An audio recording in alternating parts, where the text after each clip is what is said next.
ఏంటి ముఖానికి అదే పనిగా రాస్తున్నావు? షార్ట్స్ చేస్తున్నాను కదా. నా ముఖానికేమో ఎక్కువ పింపుల్స్ వచ్చేస్తున్నాయి. అందరూనేమో అది రాయక్క ఇది రాయక్క అని చాలా సలహాలు చెప్తున్నారు. నేనేమో ఎన్ని రాసినా ఈ మాత్రం తగ్గట్లేదు.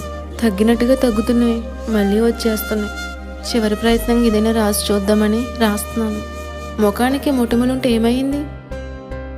ఇతరులను బలపరిచి ప్రభు వైపుకు నడిపించేది ఆత్మీయ జీవితమే. అది తెలియని వారు ఏవేవో సలహాలు ఇస్తారు.